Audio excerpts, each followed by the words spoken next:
बिस्मिल्लाहिर्रहमानिर्रहीम। अस्सलाम वालेकुम नाज़रीन, programme live with Farhan Aslam and Samina Khan के साथ आपके सामने हाजिर। ये प्रोग्राम एवरी मंडे, ट्यूसडे और वेंसडे 6 से 7 आपके लिए पेश किया जाता है और इसमें हम हर रोज़ की जो ताज़ा खबरें होती हैं या ऐसे इश्यूज़ जो पाकिस्तान की सियासत से जिनका ताल्लुक़ होता है या यूके और यूरोप की सियासत से ताल्लुक़ होता है, उन इश्यूज़ को हम डिस्कस करते हैं ताकि आप लोग भी इस प्रोग्राम में हिस्सा ले सकें और इन्फॉर्मेशन आप तक पहुँचे।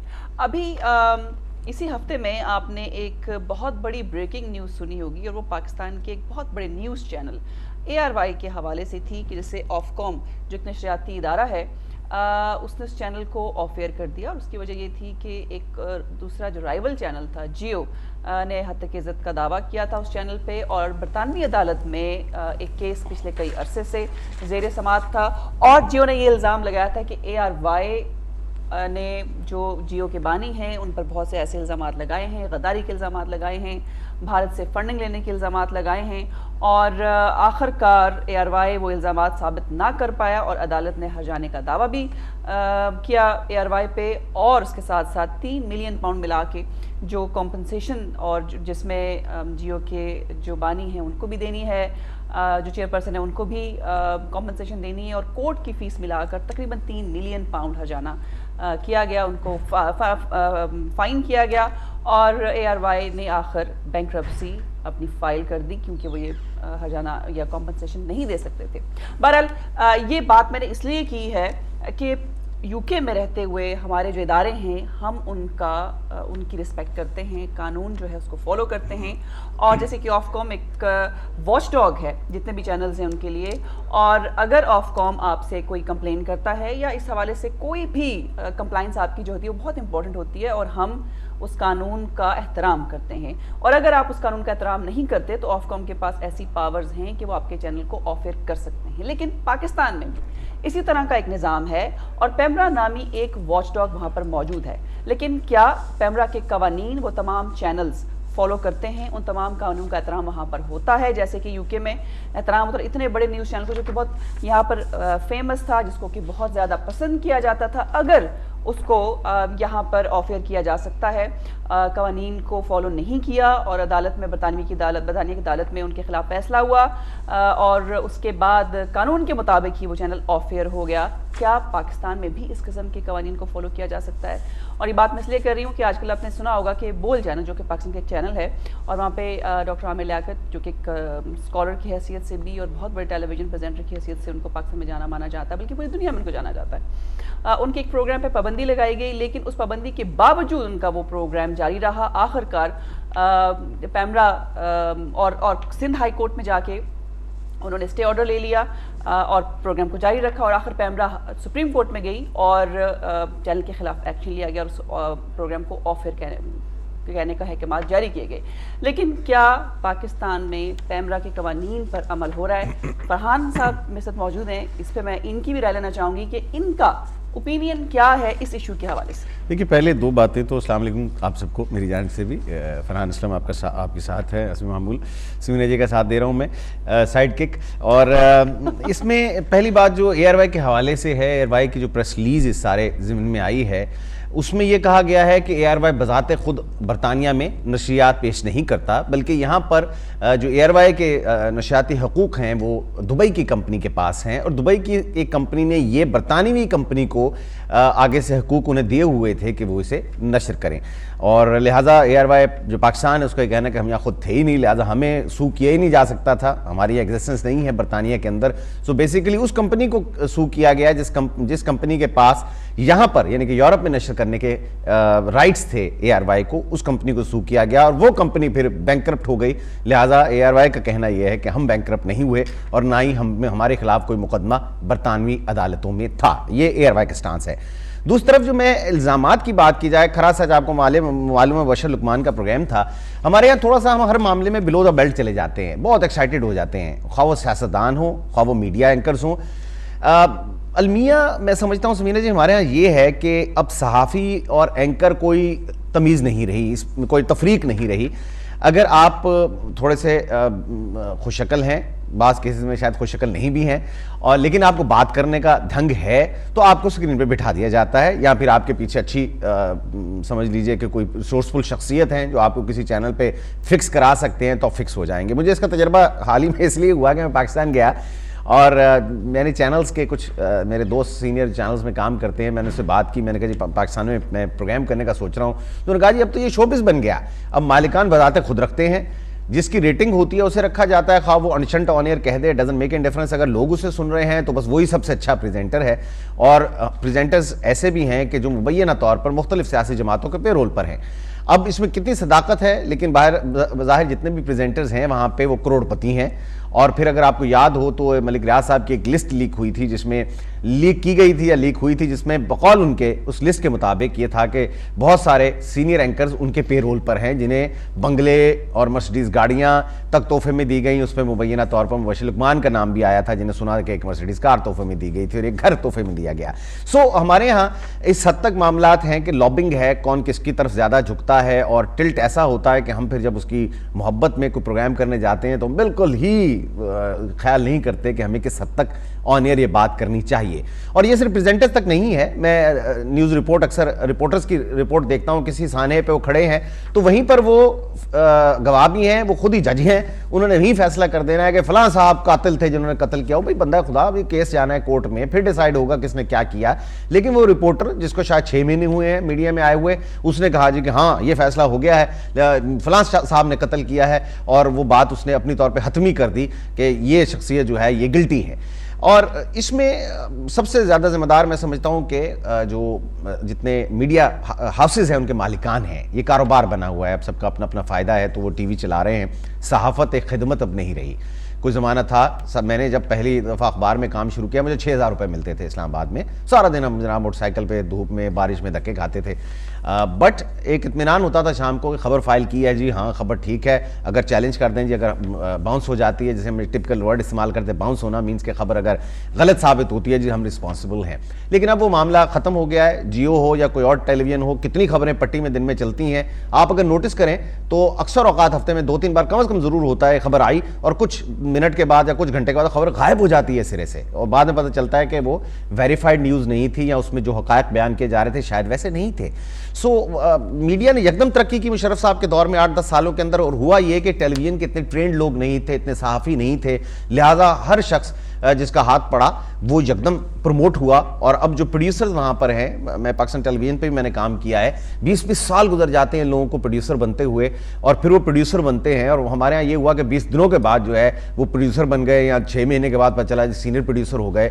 सो ये जो अलमिया है कि यकदम जो ग्रोथ हुई, और उससे वो शख्स भी जिनकी प्रॉपर ट्रेनिंग नहीं थी या अहल नहीं थे उस पोजीशन के, वो वहाँ पर आके बैठे और उन्होंने धड़ाधड़ प्रोग्राम किए, और जिसका दिल किया उसकी इज्जत उछाली और बड़ी दाद वसूल की आवाम से। आवाम ने बड़ी तालियां मारी, हाँ जी इस प्रोग्राम में सही बात होती है। मैं एक बड़े मारूफ चैनल पे गया तो मेरा प्रोग्राम का आइडिया उनसे डिस्कस हो रहा था कि मैं प्रोग्राम करना है तो कैसे करना है। मैंने एक रिसर्च बेस्ड प्रोग्राम सजेस्ट किया कि जी ऐसे करें, तो वहाँ के जो हेड थे मुझे कहते हैं ये रिसर्च कौन देखता है पाकिस्तान में, जब तक यहाँ पे कोई प्रोग्राम में मसाला ना हो तो नोबडी वॉच, अच्छा नोबडी वॉच दैट शो। सो मुझे इस पर ये अफसोस ये हुआ कि जो हेड ऑफ करंट अफेयर्स हैं वो ये समझते हैं कि अब तहकीक करने की जरूरत नहीं है, बस 3 लोग बिठाएं, आप थोड़ा सा खड़ाक होना चाहिए, 4 एक दूसरे को बुरा भला कहें, 6 इल्जामात एक दूसरे की तरफ फेंकें तो वो शो हिट है, और तहकीक करने की कोई जरूरत नहीं है। इन्वेस्टिगेटिव जर्नलिज्म खत्म हो गया। अच्छा, आपने जो इतने एक अच्छा अपने इंट्रो दिया इस हवाले से, आप ये कहना चाह रहे हैं कि मुबश्शिर लुकमान वही एंकर या टैंकर था, कोई मतलब सहाफ़ी नहीं था? देखिए मैंने मुबश्शिर लुकमान का नाम इससे पहले कभी नहीं सुना था इस प्रोग्राम से पहले, ठीक है। मैं नॉर्मली मे बी वो किसी अखबार में हो, लेकिन हमारे यहाँ हम सहाफ़ी उसको मानते हैं जिसका 100% अर्निंग सहाफ़त से है।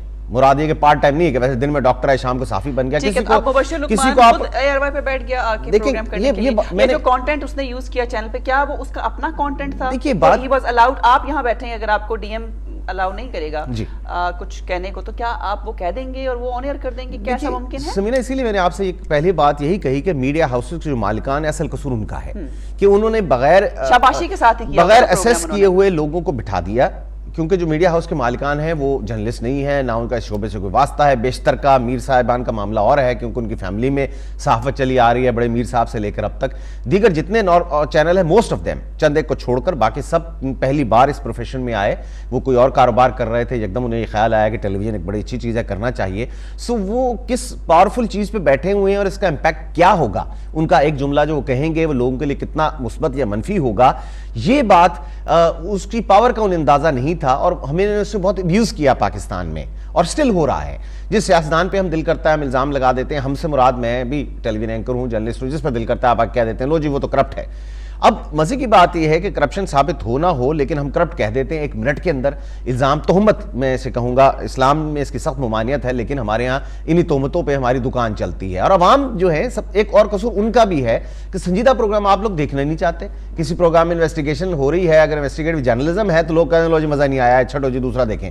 सो आई थिंक कि हम आवे कावा बिगड़ा हुआ है। मालिकान वो चीज़ बेचते हैं जो लोग देखना चाहते हैं, जिसकी रेटिंग निकलती है। और लोग क्या देखना चाहते हैं, वही जो पंजाबी फिल्मों में हमारे जो सुल्तान राय साहब थे, 600 लोग जब तक गंडासे नहीं मारते थे फिल्म हिट नहीं होती थी, और फिर कहा गया कि जी लोग देखते ये है लिहाजा बनता ये है। सो आई थिंक कि टीवी भी अब जवाल का शिकार है। उम्र बहुत छोटी है हमारे टेलीविजन की, 12-13 बरस हुए टोटल इलेक्ट्रॉनिक मीडिया को पाकिस्तान में आज़ाद हुए, लेकिन नौ आमूज लोग आगे आ गए हैं। ऐसे लोग जो समझते हैं कि वो अक्ले कुल हैं, हुकूमतें गिरा सकते हैं, हुकूमतें बना सकते हैं, ऐसे दावे भी मैंने प्रोग्रामों में सुने डिफरेंट एंकर्स की जानिब से कि जी उनका एक फलां आ गया और फलां चला गया और फलां चला जाएगा। नौज़बिल्ला गैब का इल्म है उन्हें।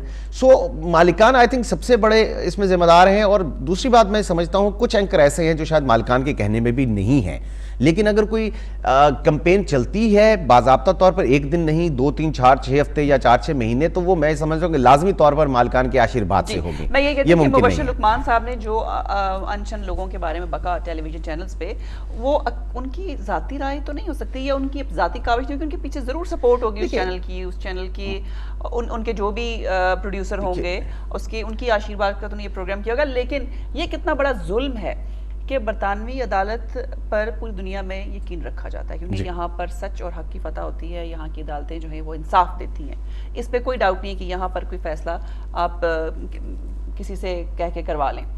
तो इसका मतलब ये हुआ कि उन तमाम लोगों पर जो इल्ज़ामात लगाए गए वो झूठे थे, और इतना अरसे तक वो जिस तरीके से लोगों को एक तरह से ब्रेन वॉश उनकी की जाती रही उस प्रोग्राम के थ्रू, लोगों के खिलाफ पब्लिक को किया जाता रहा, गुमराह किया जाता रहा, वो कितना बड़ा जुल्म है। क्या उसकी सज़ा वो शख्स जो टेलीविजन पे बैठ के एक मोहरे की तरह काम कर रहा था, या पर्सनली उसका कोई वेंजेंस था जो वो उसका इजहार कर रहा था, उसको तो सजा नहीं मिली। वो तो खुलेआम घूम रहा और चैनल बंद हो गया। देखिए कि केस और नौयत का था। हद के इज्जत के केस के अंदर दुनिया में खौफ पाकिस्तान हो या बरतानिया कहीं भी उस शख्स के लिए कैद की सजा नहीं है। इदारे को टारगेट किया जाता है कि आप नशियाती इदारे, आइदर अखबार हो या टेलीविज़न हो, इदारे के तौर पर बात की जाती है। उस शख्स को ज़ाती हैसियत में कभी तलब नहीं किया जाता। तलब भी किया जाए तो उस शख्स को ही जुर्माना देना पड़ता है। सज़ा मुझे याद नहीं कि आज तक किसी को जेल में भेजा गया हो।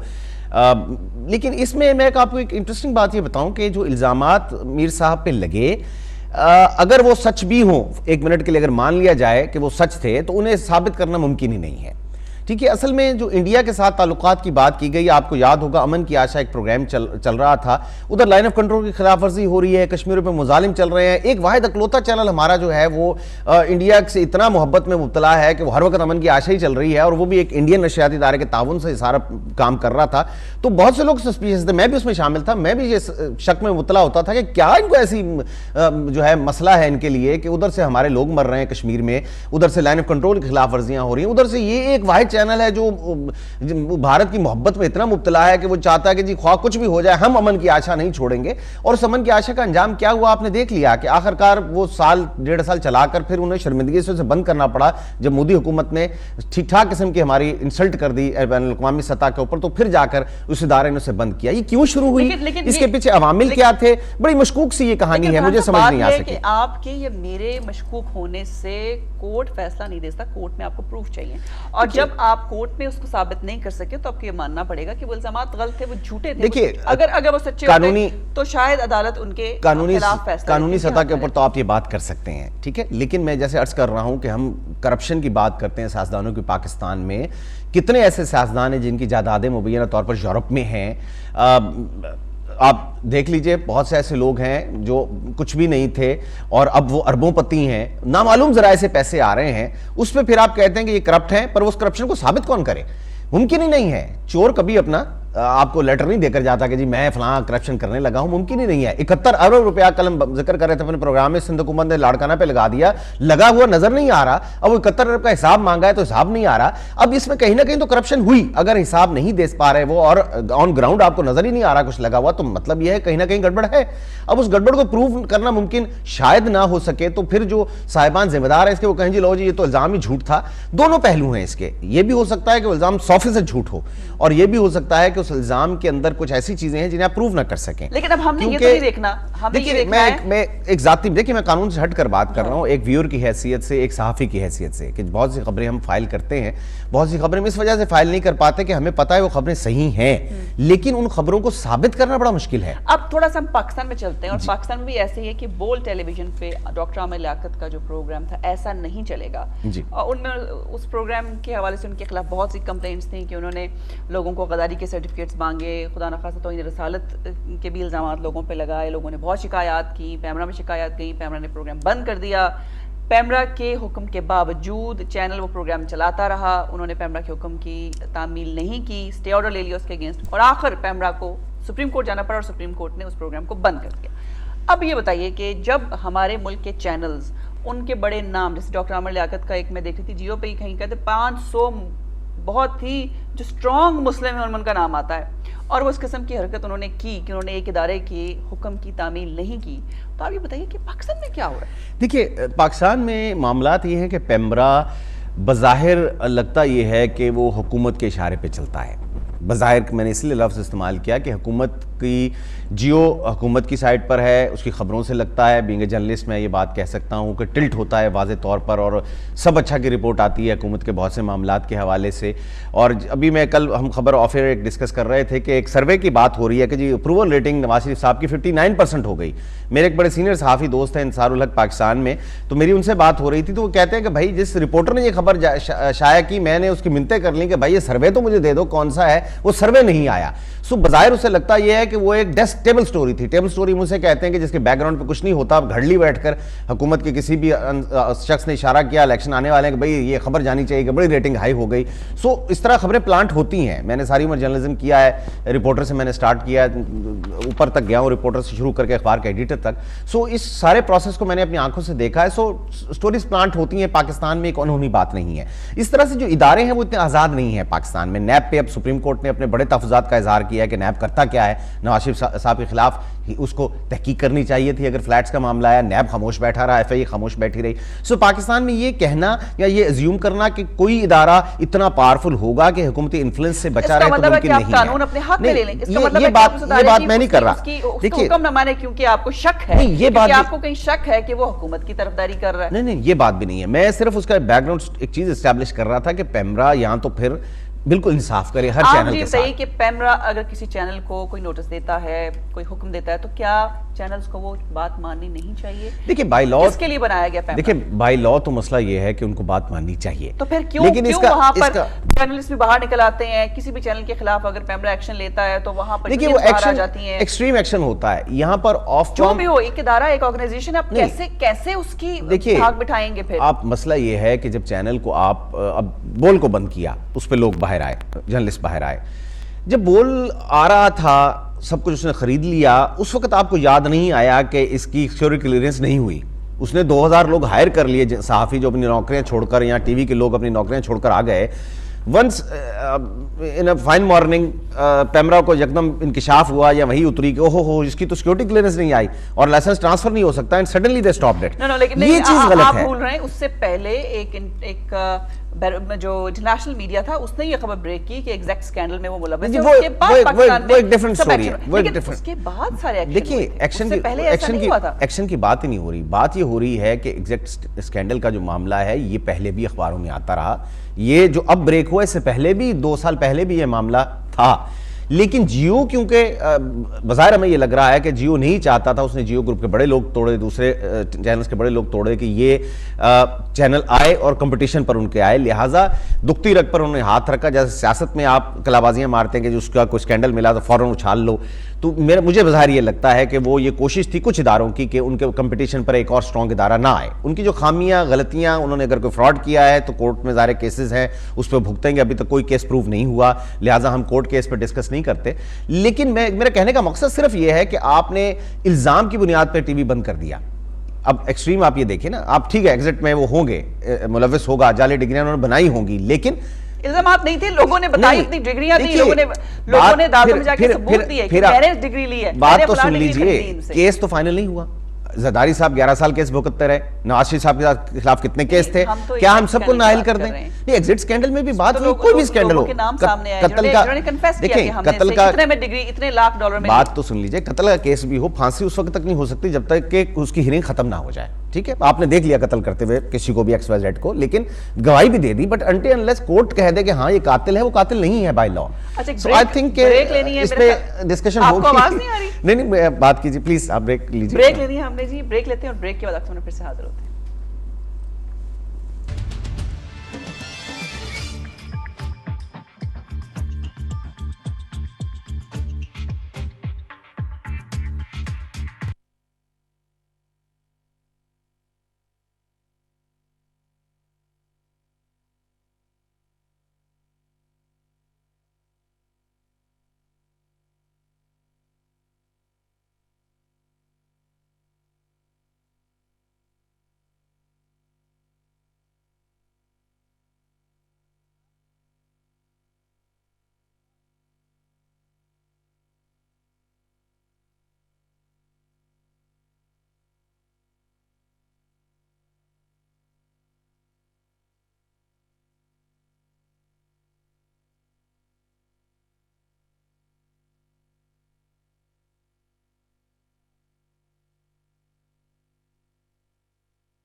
Welcome back. एक बार फिर आपको खुश आमदीद कहेंगे लाइव विद फरहान असलम समीना खान।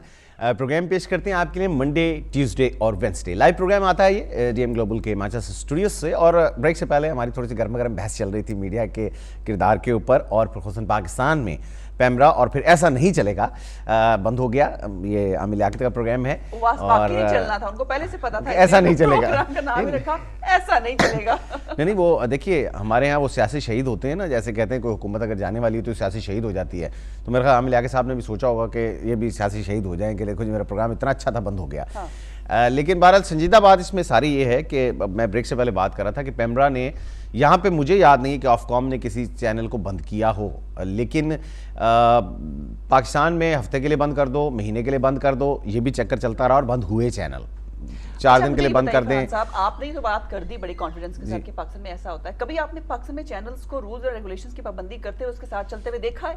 कभी आपने उनको कोड ऑफ कंडक्ट को फॉलो करते हुए देखा है? अगर आप उनसे कोड ऑफ कंडक्ट की बात करते हैं तो वो इस बात पे नाराज हो जाते हैं। अच्छा, इस बात पे वो हुकूमत से नाराज हो जाते हैं, इस बात पे वो बाहर खुलेआम वो कचहरियां लगाते हैं कि जी हमें आप कोड ऑफ कंडक्ट। देखिए ये सिर्फ पाकिस्तान नहीं, बरतानिया में भी यही है। नहीं, कोई कोड ऑफ कंडक्ट नहीं फॉलो होता है, फॉलो कोई नहीं होता जी। आप टेलीफोन क्या दिखाना है, 8 से पहले क्या दिखाना है, उसके बाद that is a different issue. हम अभी उसमें थोड़ा सा अभी मैं बताऊं ना कि हमारा मीडिया इमैच्योर है। दे सकते हैं अपने लोगों को कि आप स्किन पे क्या लगाएं, आपका स्किन, आपका शुगर ठीक हो जाएगी, कैंसर ठीक हो जाएगा, यहाँ बैठ के बताएं, आपको सू कर देंगे, आप पे चैनल ऑफ फेयर कर देंगे। बात ये है कि ये तो चलो टीवी प्रोग्राम की बात कर रहे हैं, जहां पर अताई डॉक्टर बैठे हुए जो डॉक्टर ही नहीं है और लोगों को मारी जा रहे हैं, दवाइयों में जालसाजी है, जाली दवाइयां हैं, दूध के अंदर अल्लाह माफ करे दूध है ही नहीं, वो उसके अंदर तो केमिकल्स और इंसान को नुकसान पहुंचाने वाली चीजें हैं जो खुलेआम बिक रही हैं। तो वहां पर तो आबे काबा बिगड़ा हुआ है, एक मीडिया ही नहीं है क्योंकि कोई रेगुलेशन है ही नहीं, और अगर है तो इंप्लीमेंट नहीं होता। वो इदारा है, वो प्लेटफॉर्म है जो लोगों को एजुकेट करता है, जिसकी जिम्मेदारी है कि वो उन लोगों को एजुकेट करे जो लॉ अबाइडिंग सिटीजंस नहीं है, या जहां जो थोड़ी बहुत हम करप्शन की बात करते हैं, कहते हैं सारा आबे काबा बिगड़ा हुआ है। ये इनकी जिम्मेदारी है। मेरा कुछ और पहला जुमला भूल गई आप, पहला जुमला भूल गई आप जो मैंने आपसे कहा था कि अब ये कारोबार है पाकिस्तान में, ठीक है? ये वो कुछ आप इसको वो कोई नहीं डिफेंड नहीं कर रहा मैं, बात आपसे ये कह रहा हूं कि या तो लॉज को बनाया जाए तो सख्त इंप्लीमेंटेशन हो हर किसी के लिए, ये जियो के लिए भी हो, ये ARY के लिए भी हो, ये बोल के लिए भी हो, ये XYZ के लिए भी हो। इसमें जाती पसंद नापसंद हुकूमत की जब आ जाती है तो फिर मामला खराब होता है, ठीक है? मुझे दूसरी बात ये है कि ये जो प्रोग्राम है इसके हवाले से वो चले गए कोर्ट के अंदर, उन्होंने कहा जी स्टे दे दें, कोर्ट ने स्टे दे दिया, वो प्रोग्राम कंटिन्यू करते रहे क्योंकि कोर्ट ने स्टे दिया हुआ था, उनका ये मौकफ है। सुप्रीम कोर्ट ने बहरहाल ये कहा कि जी अगर आपके पास कोई सॉलिड ग्राउंड नहीं थी कोर्ट स्टे लेने की, लिहाजा आपको पैमरा में जाकर इसको फाइट करना चाहिए था, बजाय इसके आप कोर्ट में फाइट करते। लेकिन फिर उन्होंने ये कहा कि लेकिन फिर भी आपका से राइट था कि आप उस पर अपील करते, कोर्ट में स्टे ले लेते। सो आई थिंक कि उन्होंने थोड़ा सा लीगल सहारा लिया इस प्रोग्राम को ऑफ एयर होने से बचाने के लिए, कि उन्होंने स्टे ऑर्डर ले लिया, उनका थोड़ा सा लिंगर ऑन हो जाएगा और फिर मामला शायद सेटल डाउन हो जाए। लेकिन मेरे ख्याल में पैमरा जिसको भी नोटिस करे उसको जरूर इदारों को जिम्मेदारी ज्यादा मेरे ख्याल में आयद होती है, उस पर इम्प्लीमेंटेशन जरूर होनी चाहिए। नहीं, वो पहला पॉइंट देखिए, आप जो प्रोग्राम्स की बात हो रही थी और चैनल्स के बंद और खोलने की बात हो रही थी, हमारे यहाँ ये अफसोस की बात होती है कि जब हम बिल्डिंग नाजायज बन गई, चाइना कटिंग हुई जी, 15 साल पहले बिल्डिंग बन गई, लोगों को बिक गई, वो बेचारे रहते हुए 10 साल हो गए, 20 साल के बाद याद आया कि जगह ही लीगल थी। ये मामला खराब है। ये चाइना कटिंग ये है कि जो सरकारी जमीनें हैं ना जी, पार्क बना तो उसको उन्होंने उसको आधा पार्क छोटा कर दिया और आधे पार्क में बिल्डिंग खड़ी कर ली, ये चाइना कटिंग है। और ये इस्तिलाह भी बाज दोस्तों का कहना है कि MKM ने इजाद की, अब खुदा बेहतर जानता है किसने इजाद की, लेकिन ये बड़ी मारूफ इस्तिलाह है, वहां पे कोड वर्ड है चाइना कटिंग। बिलीव करें मुझे नहीं, मैंने सुना बहुत था पर मुझे पता नहीं था कि चाइना कटिंग नहीं, ये सरकारी जमीन है, जिसकी भी जमीन है, आपने पार्क है उसको जाके कब्जा कर लिया, आधे को उसके ऊपर अपना कुछ बना के खड़े हो गए और पता चला चाइना कटिंग हो गई। अरबों रुपए की गेम है कराची में, जो कीमती जमीनें हैं और इसमें सब मुलव्वस हैं। बाहर लगता ये है कि हर बाख्तियार शख्स बहती गंगा से हाथ धो रहा है। तो अब लेकिन अलमिया ये होता है कि हमारे यहाँ अगर तो वो हुकूमत पसंद, बाब इख्तियार को चीज़ पसंद है तो फिर तो आंखें बंद रखते हैं। बोल बन रहा था, बन गया, लोग एम्प्लॉय हो गए, साल उनको 6-6 महीने काम करते हो गए और फिर एकदम याद आया कि जी सिक्योरिटी क्लियरेंस नहीं हुई। बाबा अगर सिक्योरिटी क्लियरेंस नहीं हुई थी तो आपने उसको कैसे पब्लिसाइज करने दिया, अपने आप को अखबारों में इतने बड़े बड़े इश्तिहार देने की इजाज़त कैसे दे दी? आपको कहना चाहिए था कि जनाब आप ये नहीं कर सकते। लेकिन बात यह है कि हम उस वक्त क्यों लकीर पीटना शुरू करते हैं जब काम हो जाता है। जब बंदा मर जाता है तो हमें याद आता है कि जिसकी सिक्योरिटी ठीक नहीं थी तो बंदा खुदा पहले ठीक करो। सो आई थिंक कि यहाँ पर आप मुझे ऑन एयर आके दिखाइए, बगैर किसी लाइसेंस के नहीं आ सकते हैं ना। तो बाहर चलते हैं जनाब कॉलर की तरफ, उनसे बात करते हैं। जी हमारे साथ टेलीफोन लाइन पे कॉलर जी, अस्सलाम वालेकुम। जी अस्सलाम वालेकुम। वालेकुम सलाम। जी फरमाइए, कौन? आदाब से सलाम समीना जी, मैं नजाकत हुसैन बोकिंग से बोल रहा हूँ। जी, एक जी। सवाल मुख्तार साहब, आपकी क्या राय है जो बरतानिया में अल्ताफ हुसैन के खिलाफ कोर्ट ने फैसला दिया है, इसके बारे में आप रोशनी डाल सकते हैं? थैंक यू जी, ये किस फैसले का आपने ये रेफरेंस मनी दी? लॉन्ड्रिंग में जो उनको लेके गए थे और फिर उनको बरी कर दिया गया, क्योंकि इन्होंने मेरी बेसिकली उस बात से इख्तलाफ किया जो मैंने ये कहा था कि बरतानिया की कल हम अदालतें डिस्कस हैं। कर रहे थे इससे नहीं शायद। नहीं नहीं, जो बरतानिया की अदालतें वो इंसाफ देती है, तो इन्होंने कहा कि अल्ताफ हुसैन साहब की, ये आपका बहुत अच्छा सवाल है, लेकिन बात ये है कि अदालतें सबूत मांगती हैं, जिस किस्म के सबूत पेश नहीं, किए गए होंगे उस बेस पर देखिए, उन्होंने आप फैसला दे दिया। बात सारी है, मनी लॉन्ड्रिंग ये होती है कि आप इलीगल जराए से पैसा आपने कमाया है, या जो डिक्लेयर्ड मनी नहीं है आपने उसको इधर उधर कर रहे हैं। जहाँ तक मेरी असेसमेंट है, मैं गलत भी हो सकता, कानूनदान नहीं हूँ मैं। सो वो तो उन्होंने ऑन रिकॉर्ड कह दिया कि ये रॉ ने पैसे दिए हैं, जो बीबीसी ने स्टोरी कोट की है। सो वो पता चल गया कि ये कोई मनी लॉन्ड्रिंग नहीं है। मनी लॉन्ड्रिंग नहीं है, ये तो इंडिया ने इनको पैसे दिए थे। लिहाजा बात ये साबित हो जाती है कि चोरी का पैसा नहीं है, किसी हत्याएं नहीं हुआ, ये तो उनको मुआवजा मिला है इंडिया से। अब मुआवजा किस लिए मिला, बरतानिया ने उस पर आके वहाँ पर थोड़ा सा मैं समझता हूँ कि बरतानिया कानून बड़ा, मैंने हमेशा इस बात का हम रिगार्ड करते हैं कि दुनिया में कहीं भी कोई ऐसी एक्टिविटी हो रही हो जो इंसानी हकूक़ की खिलाफ वर्जी हो या इलीगल हो, तो बरतानवी हुकूमत का बड़ा वाज़ेह मौक़िफ़ होता है उस पर, एक मुस्बत किस्म का। लेकिन इस केस के अंदर बज़ाहिर हमें देखने में आया कि बात को, जो मुझे महसूस हुआ कि शायद दबा दिया गया। लेकिन मैं कह चुका हूँ कानूनदान नहीं हूँ, इसलिए मेरी राय को हतमी नहीं है, लेकिन मैं ये समझता हूँ कि उस केस के अंदर हमारा ये ख्याल था, क्योंकि बीइंग पाकिस्तानी हम ये समझते हैं कि शायद उसमें बड़ा कुछ होना था, लेकिन आई डोंट थिंक सो। कानून के मुताबिक शायद उसमें बड़ा कुछ नहीं हो सकता था। हमारी एक्सपेक्टेशंस और कानूनी पोजीशन में फ़र्क होता है। अच्छा जी, मैं एक कॉल ले लूँ वरना प्रोड्यूसर साहब ने जी वो जो है ना शीशा तोड़ के बाहर आ जाए। ज़रूर जी, ज़रूर जी अस्सलाम वालेकुम। वालेकुम सलाम जी, कैसे जी? ठीक जी हो? बिल्कुल बिल्कुल ठीक, फरमाइए। अर्ज ये है कि हमारी कौम सवाल और करते हैं तो जवाब और मिलता है, क्योंकि वो ज्यादा लग गए हैं सियासत पे ही, तो जी, जी। इसलिए उनको ये पैमरा का या ये एंकर का वगैरह का किसी को नहीं सवाल समझ में आता। वो सिर्फ सियासतबाज, अल्ताफ हुसैन का क्या हो रहा है, इमरान का क्या हो रहा है, नवाज शरीफ का क्या हो रहा है। देखिए, कोई भी अदारा है जब वो अपनी हदूद से बाहर निकलता है तो उसकी है। देखें, मस्जिद में मौलवी होते हैं तो वो एक मस्जिद में नमाज ना पढ़े, दूसरी में पढ़े, दूसरी में ना पढ़े, तीसरी में पढ़े, फिरका बंदी शुरू हो जाती है। इसी तरह ये जो हमारे मीडिया ग्रुप हैं, देखें, अगर हमें में इत्तेहाद इत्तफाक हो तो हम बहुत बड़ी ताकत है मीडिया, लेकिन इन्होंने भी मौलवियों का काम, सियासतदानों का काम अपने जिम्मे ले लिया। अच्छा, जो एंकर बैठते हैं, मालिक बेचारा इतना खर्चा करता है, टीवी चैनल खोलता है, तो जो एंकर होते हैं वो जनाब किसी को काफिर करार देना शुरू कर देते हैं, किसी को मौलवी करार कर देना शुरू कर देते हैं, और इतने इतने नाजेबा अल्फाज सियासतदानों के खिलाफ बोलते हैं। देखें, हम एक वर्कर हैं, हमें उतने छलांग नहीं लगानी चाहिए जो गड्ढे में गिर जाएं। खुदा का खौफ करें, दायरे के अंदर तक देखें। फौज, सियासतदान और ये जो मीडिया है, ये वेरी इंपॉर्टेंट अदारे हैं। इनको सोच समझ के साथ, बड़े प्यार और मोहब्बत के साथ लोगों के मसाइल हल करने चाहिए, कि ना कि सियासत में इन्वॉल्व होना चाहिए। हमें इस वक्त देखें, इंडिया का जो मीडिया है, हमारे इतने वो सख्त सवाल करते हैं, सियासतदानों से बड़े सवाल हमारे लोगों पे करते हैं। जब वो कोई टाइम ऐसा आता है तो कोई आदमी उनको जवाब नहीं दे सकता, अरे आपस में उलझ जाते हैं। देखिए, हमारी बदकिस्मती है, कोई भी अदारा इंपोर्टेंट होता है तो उसको अपने साथ बस बिल्कुल साहब, आपने सही फरमाया, बहुत शुक्रिया, थैंक यू वेरी मच। यही मेरा भी पॉइंट था कि इदारे अगर बनाए गए तो खुदारा उन इदारों का एहतराम भी करें।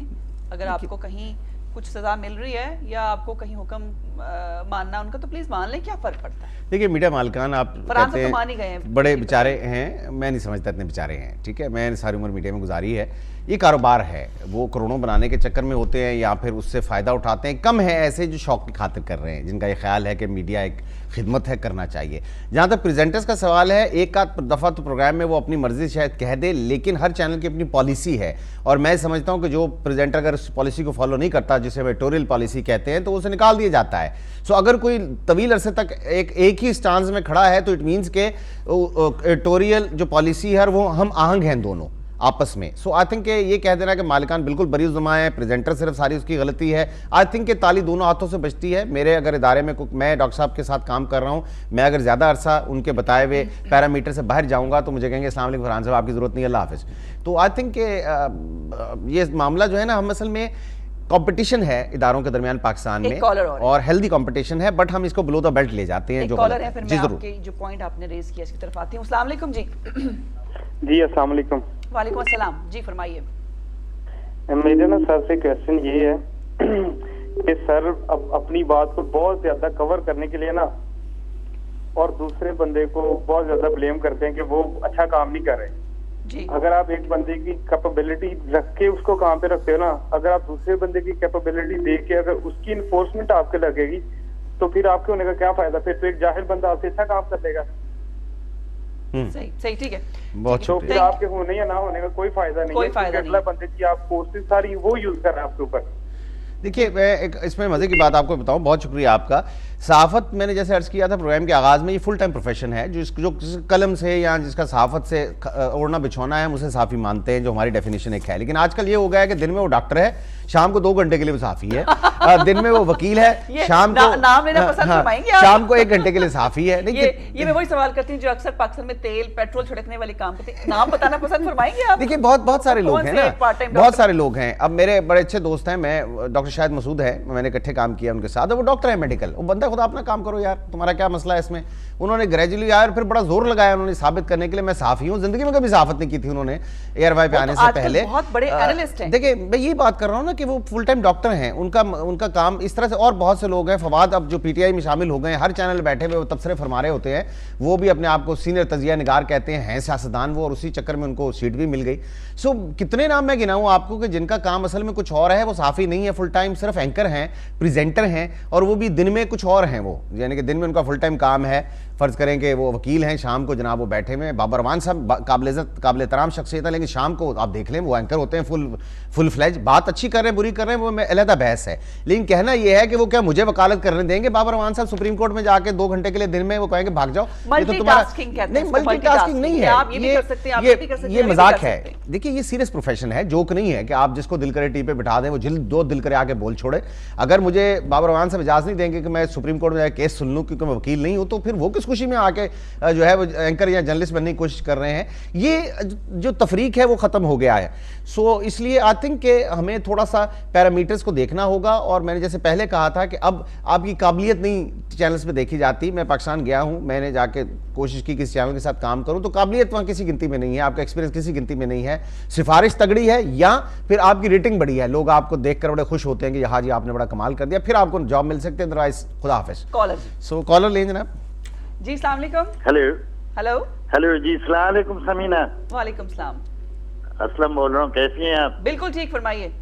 और फरहान साहब को भी मेरा सलाम। वालेकुम सलाम जनाब। और आपका जो टॉपिक है, देखिए इसमें तो सारी बात ये है कि जब आपके इंस्टीट्यूशंस जो हैं जब सही काम नहीं करेंगे तो वो तो सिर्फ मीडिया नहीं, वो तो हर जगह है। आज जो नवाज शरीफ सुप्रीम कोर्ट में है, अगर नैब अपना काम करती तो ये तो वैसे बाहर ही सॉल्व हो जाना था।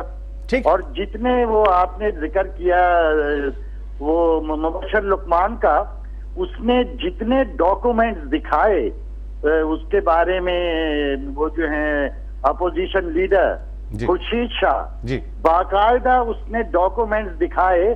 अगर वो गलत थे तो खुर्शीद शाह उसे सू कर सकता था। Thank you very much Aslam साहब, थैंक यू। बहुत कुछ अभी पाकिस्तानी अदालतों में चल रहा है देखिए इसके खिलाफ, और वो आप बहुत जल्द सुनेंगे कि वहाँ पे भी केसेस काफी जो हैं वो इनके चल रहे हैं। मैं जहाँ तक बात हमारी सियासतदानों की है, देखिए मैं समझता हूँ बशर ये एक स्पेसिफिक छोड़कर कोई भी एंकर हो, कोई भी जर्नलिस्ट हो, 100% वो झूठ पे मबनी प्रोग्राम नहीं कर सकता, मुमकिन नहीं है। कहीं ना कहीं से शवायद आते हैं, प्रोग्राम होते हैं, लेकिन ये जो एक कैंपेन चल रही थी, मैं समझता हूँ 2 अदारों की लड़ाई थी ये आपस में, जो जियो और एयरवाई के माबैन थी, और वो लड़ाई थोड़ी सी अगली हो गई कि वो आपस में। और अब जो जियो कर रहा है वो भी कोई बहुत पसंदीदा चीज़ नहीं है। मैं माजरत खाऊं, जियो बहुत बड़ा इदारा है, आला ज़र्फ़ी का मुजाहरा करना चाहिए। आप अगर जीत गए हैं, साबित हो गया है कि आपके खिलाफ जो इल्ज़ामात लगाए गए थे वो बेबुनियाद हैं, तो आपको भी बड़ा दिल करना चाहिए था। वो इतने बड़े बड़े इश्तिहार, झूठ झूठ झूठ, यानी कि आपने भी जब मौका मिला तो आपने भी आला ज़र्फ़ी का मुजाहरा नहीं किया। मान लिया एयरवाई ने जो प्रोग्राम किए वो नामुनासिब थे, गलत बयानी थी उसमें, लेकिन आप आला ज़र्फ़ी का मुजाहरा करें, आप एक बड़ा इदारा है। मैं एग्री करती हूं आपकी इस बात से। कॉलर मेरे साथ और हैं जी। अस्सलाम वालेकुम। जी वालेकुम सलाम समीना जी, फरहान जी बहुत बहुत सलाम, बकार बात कर रहा हूँ लंदन से। जी अस्सलाम वालेकुम। अच्छा, वालेकुम सलाम। मैंने असल में प्रोग्राम आपका पूरा नहीं देखा, लेकिन 10 मिनट का जो मैंने प्रोग्राम देखा उसके लिए मैं एक लाइन में एक तजिया करूंगा सर कि हमारा जो मुआशरा है ना, अब उसका प्रॉब्लम यह है कि हम जब हलाल की कमाई कमाने के लिए जब तक हराम का तड़का नहीं लगाएंगे हमें हलाल नहीं मिलेगा। ये अब हम लोगों का अलमिया है। सही। आगे आप बहुत समझदार हैं। बहुत शुक्रिया, बहुत शुक्रिया, थैंक यू। मेरी एक ख्वाहिश है फरहान साहब कि अल्लाह करे कि पाकिस्तान के इदारे ये मेरी बात सुन लें। आपने नैब की बात की ना जी, नैब काम नहीं कर रहा, कॉलोनी भी का कोई काम भी करता तो नवाज शरीफ का हाँ। केस सुप्रीम कोर्ट में ना जाता। मेरी ये ख्वाहिश है कि काश कि ये नैब इन तमाम एंकर पर्संस का भी एक ऑडिट करे, देखें कि इनको भी पैसे कहां से आ रहे हैं, इनके बैंक अकाउंट चेक हो, इनकी प्रॉपर्टीज चेक हो, इनकी वेजेस चेक हो, और फिर ये देखा जाए कि जितनी तनख्वाह इनको चैनल देता है क्या उसमें वो इतने आलीशान महलात और बंगले और प्लॉट्स और गाड़ियां रख सकते हैं। अगर नहीं तो फिर इनके भी खिलाफ भी कार्रवाई अच्छा, होनी एक चाहिए। बात सुनिए, मैं आपको बताऊं, वो उनके खिलाफ कार्रवाई नहीं ये होगी। जलसी में मैं नहीं कह रही, नहीं। लेकिन नहीं, इनके खिलाफ कार्रवाई इसलिए नहीं हो सकती कि अगर उन्हें पैसे मिले होंगे तो वो भी बाब इख्तियार से मिले होंगे, लेकिन ठीक है ना। जहां से भी मिले, मेरे जैसा गरीब जहां से भी आदमी मिले। मेरे जैसा गरीब आदमी पर वो कैसे कहें, अगर फर्ज करें, मैं एक आर्गूमेंट से एक बात कर रहा हूं कि फर्ज करें कि अगर हुकूमती जो जमात है उसकी जानिब से एंकरों को नवाजा गया हो, 2-2, 4-4 करोड़ किसी मद में दिए गए हों, तो उनका फिर क्या कर लेंगे वो हुकूमत का। तो बात यह है कि यहाँ और तो कर लेगा आवे का आवा ही बिगड़ा हुआ है। नवाज शरीफ की करप्शन साबित करनी है तो जरूर करें, नैब हरकत में आए, लेकिन फिर नैब इनसे भी पूछे कि आप बताइए कि आपका शहाना लाइफस्टाइल कहां से चल रहा है। अफसोस की बात यह है कि इस इमाम में सब नंगे हैं। ये तो चले एंकर्स अब लाखों की तनख्वाहें 12 करोड़ों में भी ले रहे हैं महीने की, उससे पहले चले जाएं अखबार के सहाफ़ी ऐसे, मैं बता रहा हूँ 6,000 रुपए पे मैं नौकरी करता था अखबार में, और उनके इस्लामाबाद के पोस्ट सेक्टर्स में बंगले थे बाद सहाफ़ियों के, मैं हैरान होकर सोचा करता था कि चंद हज़ार रुपए में इतना बड़ा बंगला कैसे आ सकता है, मैंने तो सारी ज़िंदगी नहीं बना पाया। सो बात यह है करने की कि ये हम जो अनटचेबल्स का एक कॉन्सेप्ट है पाकिस्तान में, ख्वाह वो मीडिया हो, ख्वाह वो जुडिशरी हो, ख्वाह वो हमारे और कोई कानून नाफिज करने वाले इदारे हों, ख्वाह वो हमारे सियासतदान हो, या फिर अब वकला हजरात भी उसमें शामिल हो गए हैं, ये अनटचेबल्स हैं। जजों को थप्पड़ मार दिए, कोई कुछ कर ही नहीं सकता। सो ये अनटचेबल का कॉन्सेप्ट जब तक खत्म नहीं होगा, ना मीडिया सही होगा, ना सियासतदान ठीक होंगे, और ना दीगर हमारे मामलात पाकिस्तान के ठीक होंगे। सो जनाब, ये हमारा आज का प्रोग्राम था जो पहुंचा अपने अख्ताम तक। कुछ हमने थोड़ी सी आज अपनी ही क्लास ली मीडिया की, क्योंकि हमारी बरादरी है, जो हमें गलतियां हैं वो हमें ज़रूर निशानदेही करनी चाहिए। कोशिश करते हैं, अब ज़ाहिर है कहीं गलती लिफाफा हम तक नहीं पहुंच सकता तो हमने तो अच्छा, यानी कि अगर पहुंच जाएगा तो आप नहीं कहेंगे फिर? नहीं, तो फिर देखना सोचना पड़ेगा ना। हाँ, वैसे ये तो ठीक है। यानी कि बात ये है कि लिफाफा होना चाहिए, उसके बाद क्या सोचना पड़ेगा। बहरहाल ये मजाक की बात थी। आजकल लिफाफे में जो पैसे आते हैं एंकर तो उसको पूछते भी नहीं है, क्योंकि लिफाफे में इतना ज्यादा कुछ आता नहीं है। ठीक है, इजाजत चाहेंगे जनाब? सिर्फ ये बताऊंगी जी कि आज बड़े दिनों के बाद मलिक लीगल प्रोग्राम जो है वो आपके लिए पेश किया जाएगा 7 बजे, और दोबारा मैं आपके सामने हाजिर होंगी थोड़ी देर के बाद, जरूर देखिएगा। लेकिन इस प्रोग्राम के साथ अब मेरी और फरहान असलम की आपसे मुलाकात होगी नेक्स्ट वीक मंडे 6 से 7, तो दोबारा आपसे मिलेंगे फिर दोबारा इंशाल्लाह। अल्लाह हाफिज़। अल्लाह हाफिज़।